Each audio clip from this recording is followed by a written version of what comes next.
Tested mechanism in fire, we're going full throttle. I not wanted to cover the entire thing, but the only few places where I was allowed to do the photography, rest of the places I wasn't able to. So, but I've got enough content for you guys.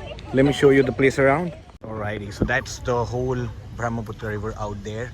I'll be going closer. Right now I'm headed to Starbucks. I'm glad I found Starbucks here. I have to reply to a couple of emails. I'm gonna do that sitting there. But before that, let me show you the river, guys. It's the widest river in the world. And look at this. This is just phenomenal. This is like massive. Taking you towards the river. Towards the river is calling. Right, look how huge it is. It looks like more like an ocean or a lake. However, it's a river. If you see that temple on the other side, this wide this whole river is. I believe that's some famous temple. I'm gonna cover that. Let me see if I could figure it out what it is. But yeah, it's the whole view is quite breathtaking, and I'm gonna be sitting there and working for a bit. So quite a nice place to work. I'll be coming down with my ideas, that what I've thought of. I mean, when I'm here, I've been researching on the culture. There's something cooking up, guys. Let's go to Starbucks, sip a coffee. So guys, we're at the Heritage Center, and here we have all the musical instruments from the past. It's more like a museum, but you can view more of the cultural things, the cultural instrument they used to play back in times. So why we have come here, just to get an idea how the culture is, what has been inspiring people to visit here is the rich history and culture. So to figure that out, I'm here at the Cultural Center. This is the one place. I'll be covering other places too, to give you guys an idea of what Assam has to offer as a whole region full of stories, cultures, music. So we see a lot of those elements here. So what you see here is an ancient map of Assam, and this is where we are right now, Guwahati, and we'll be heading somewhere around here, the Hojai, the land of the Oud, and I believe this is the Shillong, the older names. See Burma, Assam, then we see there are ancient names, so many names even I haven't heard. So you can see these are the foothills of Himalaya. This is where, you know, it's a huge region. You can see the elephants marked. That means that's the jungle out there, with the trees, elephants being the main daily drivers. That's the Tibet.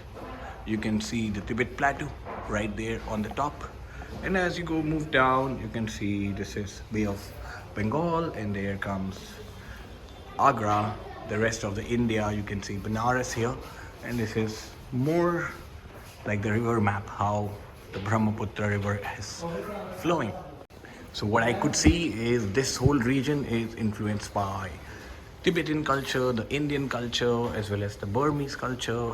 So it's like the amalgamation of it. Alright guys, it's the time, the store is set up. Time to go to another destination, but here we are hunting for some real oud next. That's the small little oud you see. I'll be showing you a lot of a jungle of oud out here in Assam.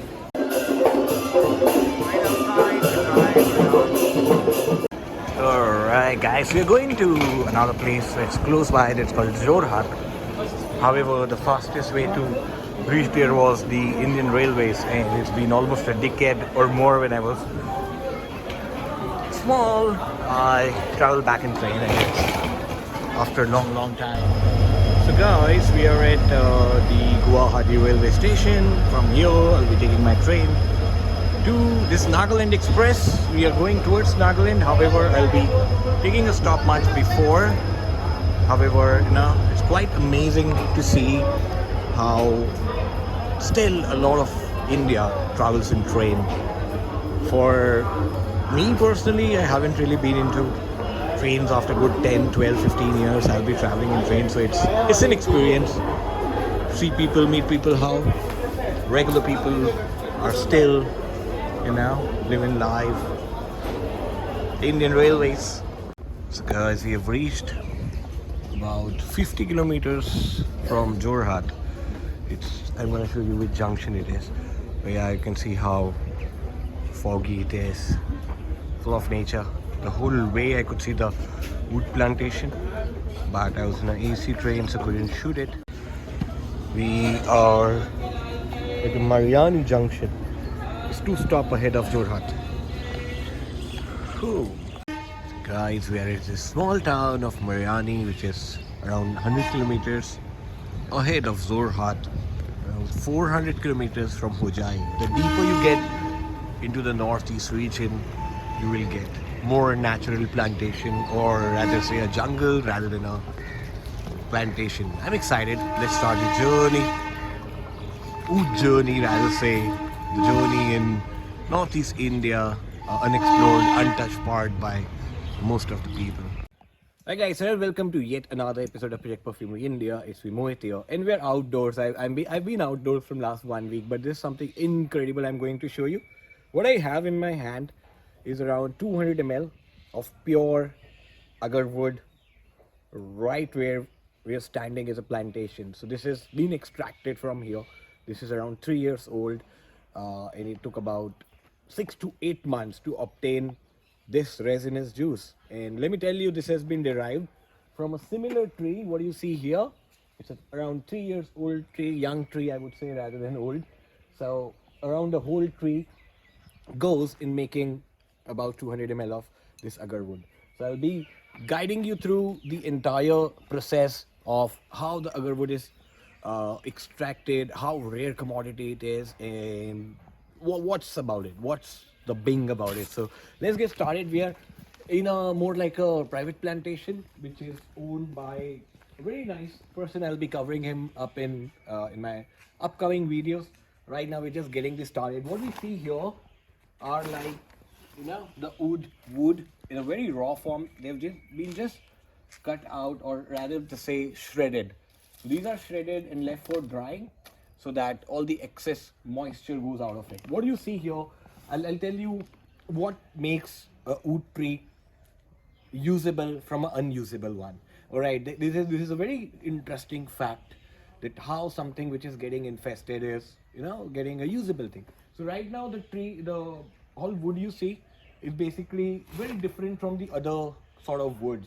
For example, when you use the furnace wood or the one as a fuel, it looks purely white. Mostly it looks purely white or the brown color. What you see here right now is the oud chips from Nagaland.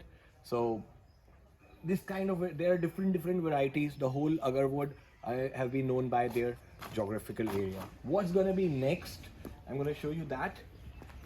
Cut. Alright, I see a lot of trees here.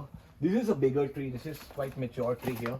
And those are the smaller trees there. So this one would be around 10 to 12 years old tree. You can see the holes here. That means it's already been fungally infected, which will actually produce the aroma. What we see here is a fermentation tank.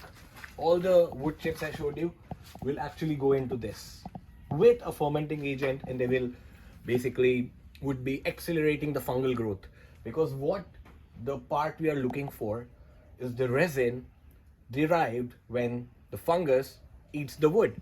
So fungus eats the wood, and the remain is actually the resin that is called the oud. What happens after that? This goes into the wood, the fermented wood goes into the huge tank, the boiling tanks. From the boiling tank goes into the distiller. Now what you're seeing there is very different from what I've shown in my previous videos. In Kannauj I showed you the hydro distillation plant. This is actually the steam distillation. Steam distillation is mostly used to extract oil from dry things. Like I see a lot of oud. This is a fermented one, so this is turned black. These are the fermented wood here.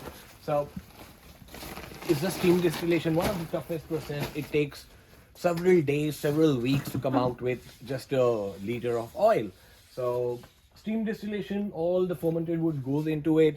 It undergoes a high pressure steam, and from the high pressure steam they derive it into a solvent. From the solvent they actually separate out the agarwood oil. So this is the one part of the distillery. I'll show you. Come over. So this goes what they call bhapka in Dekh Bhapka. this is the end part of the steam distillation. So what comes here is actually the water or the moisture that has come from the woods, and I can smell it. It smells oud. It smells oud, but it's kind of piney. I smell pines from it because it's still not processed. It's yet to undergo a couple of processes more. Let me show you next.